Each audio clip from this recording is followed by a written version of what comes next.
अगर हमारे सम्मान के साथ खिलवाड़ की गई तो लाखों की तादाद में मेरे समाज के नौजवान, सभी सामाजिक संगठन, बुद्धिजीवी लोग और सम्मानित जनप्रतिनिधि सड़कों पर आने के लिए बाध्य होंगे। हम संविधान को मानने वाले लोग हैं। कानून को गुजरों ने कभी हाथ में नहीं लिया, पर हालात उसके विपरीत हैं। राजस्थान आरक्षण आंदोलन से लेकर और आज तक हम प्रताड़ित हैं, लगातार पिट रहे हैं, लगातार छित रहे हैं, लगातार अपमानित हो रहे हैं, लगातार प्रताड़ित हो रहे हैं हमारे समाज के लोग। ऐसे में हमारा जो सामाजिक संगठन है उद्दोलित है। भाई साहब, प्रतिहार महासंघ सहारनपुर हमारा जो सामाजिक संगठन है उसके हम सामाजिक कार्यकर्ता हैं, साधारण सदस्य हैं हम उसको। और ये जो समाज की प्रताड़ना हो रही है अनंतपुर फरीदाबाद में, वहां गुर्जर बाहुल्य गांव जो है, अनखीर है, लक्कड़पुर है और अनंगपुर है, जहां आरंभिक कार्रवाई हो चुकी, शुरुआत हो चुकी है वहां बुलडोजर चलने की। और हमारे जो गांव गरीब किसान खेतीहर लोग हैं, जो वहाँ खेती किसानी जिनका कारोबार है, उन लोगों को उनके घरों से बेघर किया जा रहा है, उनके घरों पर बुलडोजर दहाड़ रहा है।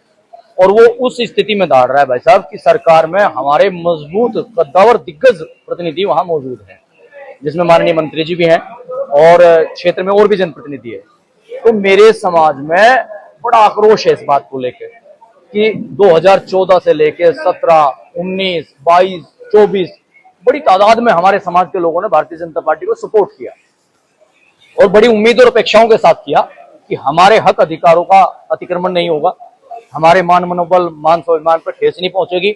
पर हालात उसके विपरीत हैं। राजस्थान आरक्षण आंदोलन से लेकर और आज तक हम प्रताड़ित हैं, लगातार पिट रहे हैं, लगातार छित रहे हैं, लगातार अपमानित हो रहे हैं, लगातार प्रताड़ित हो रहे हैं हमारे समाज के लोग। ऐसे में हमारा जो सामाजिक संगठन है उद्दोलित है और नौजवान साथी मन बना चुके हैं ईंट का जवाब पत्थर से देने के लिए। पर चूंकि लोकतंत्र है और लोकतंत्र में हम संविधान को मानने वाले लोग हैं, कानून को गुजरों ने कभी हाथ में नहीं लिया, कभी हमने कोई न्यूसेंस नहीं की, इसलिए हमने एक सांकेतिक महापंचायत का आयोजन किया है, विशाल महापंचायत, जिसमें लाखों की तादाद में लोग कल फरीदाबाद पहुंच रहे हैं सूरजकुंड में।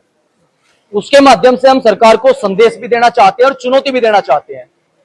यदि हमारे समाज के लोगों को घरों से बेघर किया गया, अगर हमारे लोगों को उजाड़ा गया, अगर हमारे लोगों की जीवन भर की पूंजी से बने उनके आशियानों को तहस नहस किया गया, अगर हमारे समाज के लोगों के मौलिक अधिकारों पर कुठाराघात किया गया, अगर हमारे सम्मान के साथ खिलवाड़ की गई, तो लाखों की तादाद में मेरे समाज के नौजवान, सभी सामाजिक संगठन, बुद्धिजीवी लोग और सम्मानित जनप्रतिनिधि सड़कों पर आने के लिए बाध्य होंगे।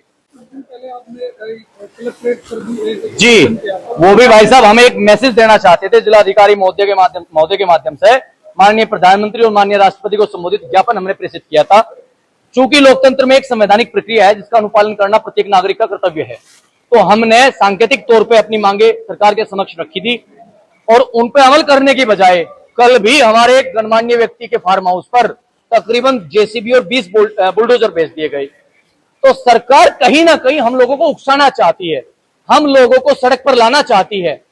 चूंकि हमारे जो जनप्रतिनिधि सदनों में है वो कहीं ना कहीं मौन अवस्था में है, जो सड़कों पर दहाड़ते थे, जिससे समाज ने उम्मीद और अपेक्षाएं पाल रखी थी और सदनों की चौखट में जाके उनकी आवाज जाती रही।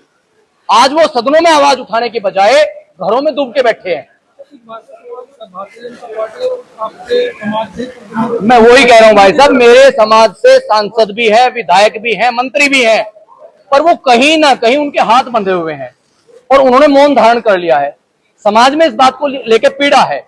अभी आपने पिछले दिनों देखा होगा मुजफ्फरनगर की क्रांति धरा पे टिकैत साहब को भाजपा के लोगों ने घेरने की कोशिश की, घेराबंदी की गई, तो उनके समाज ही नहीं 36 बिरादरी के लोग एकजुट हुए उनके समर्थन में। वहां पर जो सरकार में हिस्सेदारी है जयंत चौधरी की, उनके 2 मौजूदा विधायक मंच पर मौजूद थे। तो ये क्या है? ये जोखिम है, जो राजनीतिक जोखिम उस दल और उस दल के नेतृत्व ने उठाया। काश हमारे लोग भी उस जोखिम को उठाने के लिए तत्पर और तैयार होते, तो इस समाज की ये बेकदरी और ये दुर्गति ना होती। हमारे लोग औपचारिकता करने में विश्वास रखते हैं, चिट्ठी लिखने में विश्वास रखते हैं।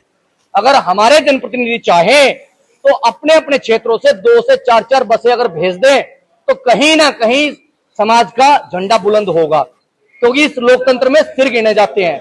ये भीड़ तंत्र है, ये जनतंत्र है। यहाँ ये देखा जाता है कि किसकी संख्या भारी उसकी उतनी हिस्सेदारी। तो हमारे मौलिक अधिकारों का अतिक्रमण, हमारा शोषण, हमारा उत्पीड़न जो हो रहा है ना, इसमें कहीं ना कहीं अप्रत्यक्ष मौन सहमति हमारे जनप्रतिनिधियों की भी है। मानता हूं मैं जनप्रतिनिधि की एक गरिमा है, एक सीमा है, एक मर्यादा है, वो जाति विशेष के लिए सड़कों पर नहीं आ सकते अपनी सरकार के खिलाफ। पर अगर वो चाहें तो मन से, कर्म से, वचन से, अगर वो चाहें तो अपने अपने क्षेत्रों से 4-4, 6-6 बसें भर के लोगों की वहां भेज सकते हैं, क्योंकि समाज आक्रोशित है, समाज उत्सुक है, आतुर है और आक्रोशित है कि किसी तरह से अनंतपुर की धरती पर हम लोग यहां से पहुंच जाएं।